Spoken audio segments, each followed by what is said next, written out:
Karibu sana mtazamaji wetu. Habari za hivi punde ni kwamba Qatar imesema ina matumaini makubwa kuhusu mpango wa amani uliopendekezwa na Rais wa Marekani Donald Trump kwa ajili ya Gaza, lakini ikasisitiza kuwa bado ni mapema mno kutabiri matokeo ya mazungumzo hayo.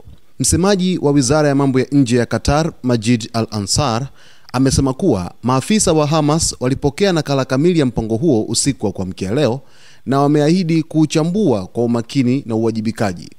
Aidha, mikutano ya ndani ya uongozi wa Hamas imepangwa kufanyika leo ili kujadili maudhui ya pendekezo hilo. Ni mapema mno kusema nini kitatokea baada ya majadiliano haya, lakini tunaona matumaini kwa sababu mpango huu umeandaliwa kwa kina na unagusa masuala yote muhimu, alisema Ansar alipokuwa akizungumza na waandishi wa habari mjini Doha mchana huu.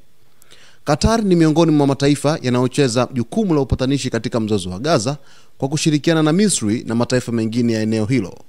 Hatua hii inakuja wakati jumuiya ya kimataifa ikiendelea kushinikiza njia ya kidiplomasia ili kufikia suluhu ya kudumu kwenye mgogoro unaoendelea kati ya Israel pamoja na Hamas.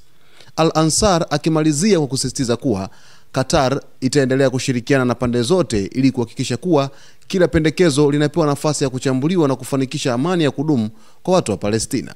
Mtazamaji, hii ni taarifa ambayo imetufikia hivi punde, ambapo shirika la habari la Al Jazeera lilikuwa likionyesha press conference ya msemaji huyo wa Wizara ya Mambo ya Nje ya Qatar, Majid Al-Ansar, alipokuwa akizungumza na waandishi wa habari, ambapo ameweka bayana kwamba ni kweli wamepokea pendekezo hilo usiku wa kuamkia leo, siku ya Jumanne, kutoka kwa taifa la Marekani, kwamba mpango wa kusitisha vita uweze kuendana na vile vipengele 20 ambavyo Rais wa Marekani Donald Trump pamoja na Waziri Mkuu wa Israel Benjamin Netanyahu wameweza kuvizungumza mapema siku ya Jumatatu.